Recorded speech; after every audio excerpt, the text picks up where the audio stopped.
Akhir-akhir ini ada penggiringan opini dari para atas gitu ya, para kelas-kelas elit dari partai dan segala macamnya untuk menggiringkan opini dari yang tadinya cinta Jokowi ke pemakzulan Jokowi. Apa itu pemakzulan? Mari kita bahas di podcast atau lebih tepatnya siniar belasan menit.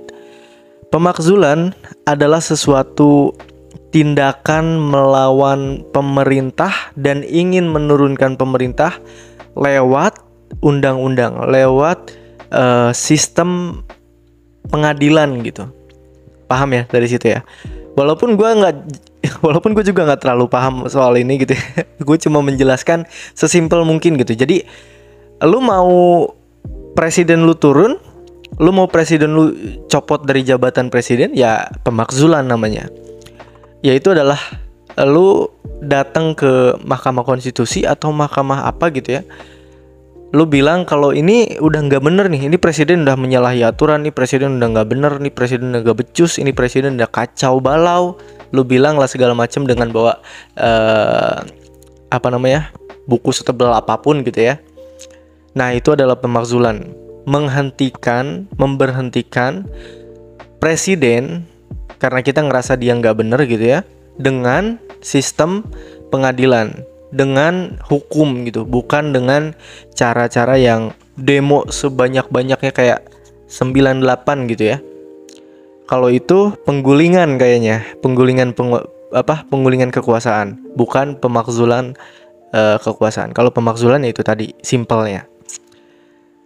Gue kenapa tadi bilang kesadaran masyarakat meningkat? Karena masyarakat ternyata udah cukup sadar kalau pemerintah sekarang, Pak Presiden Jokowi sudah terlihat maruk gitu. Apa ya, kalau bahasa lebih ke serapnya itu apa ya? Bukan maruk. Kacau lah ini ya. Dari mulai dia jadiin anaknya ketua umum PSI, terus yang kedua dia jadiin anaknya cawapres, yang mana itu jadi satu langkah ke depan untuk bisa ngejejakin kakinya gitu untuk bisa 3 periode, intinya kayak gitu. Dan orang-orang masyarakat sekarang udah cukup mengerti apa yang dilakukan Jokowi, rezim Jokowi. Dan orang-orang mulai sadar ternyata ini gak bener. Pun dengan gue gak pernah mau 3 periode. Dulu ada ide tersebut, gue gak mau sama sekali. Sekarang ide tersebut kayak diputerin gitu, diakalin gimana caranya bisa tetap 3 periode tanpa Jokowi. Yang mikirin siapa? Pak Jokowinya sendiri. Udah jelas sekali. Gue minta maaf banget kepada para pecinta Jokowi karena ya gimana lagi, ini faktanya gitu. Pak Jokowi sendiri yang memikirkan. Tadinya mungkin ide dan gagasan 3 periode bukan dari dia, dari PDIP. Oke? Yang mengusung gitu. Tapi ketika itu terjadi, Pak Presiden Jokowi kan bilang enggak. Siapa bilang mau 3 periode? Enggak, saya enggak akan kayak gitu.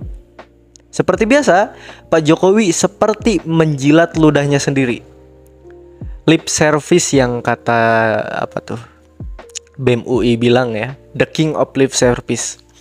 Pembohong gitu, penjilat ludah sendiri. Dan sekarang ya kebukti lagi kan, dia memang tidak menjadi presiden yang 3 periode, tapi dia menempatkan anaknya jadi cawapres. Walaupun cawapres ban serep, tapi kepentingannya juga cukup. Bayangin, presiden di bawahnya itu kan cawapres. Presiden itu di bawahnya wapres. Dan kalau wapresnya anak Jokowi, anak presiden sekarang, jelas sudah 3 periode ini. Mau gimana lagi? Udah 3 periode ditambah politik dinasti. Bukan cuma 3 periode. Lu bayangin, ketika ide gagasan itu muncul 3 periode, kita cuma memikirkan Jokowi mau naik lagi. Sekarang udah kita ditambah Jokowi mau dia ada lagi gitu di pemerintahan, walaupun bukan dia tapi anaknya, diwakilin sama anaknya. Tapi itu aja kan udah nyebelin gitu ya. Ditambah lagi dinasti. Dia bikin dinasti, dia bikin lu mau nggak?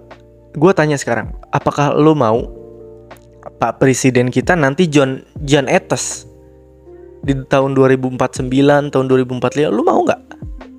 Jan Etes yang sekarang kita lihat bocah, anak kecil, nanti dia mimpin kita, bayangin. Dia mungkin akan berpendidikan gitu ya di sekolah-sekolah yang bagus gitu, kayak UI, kalau nggak UI ya UAA. Tapi ya itulah yang ada sekarang, dan gue setuju dengan pemakzulan Jokowi. Gue setuju dengan apa yang hari ini orang-orang sadari gitu. Walaupun pada kenyataannya, walaupun Jokowi turun, walaupun Jokowi dicopot dari jabatannya presiden, tetap aja wakilnya akan naik jadi pemimpin kedua di Indonesia nanti. We will see. Kita nggak akan pernah tahu akan seperti apa. Tapi ya, ini adalah Indonesia. Gue sedih lihat Indonesia kayak gini. Itu aja untuk hari ini. Gue Rifa Fauzi. Kita akan ketemu lagi di next episode dari podcast, atau lebih tepatnya Siniar Belasan Menit. Ciao ciao.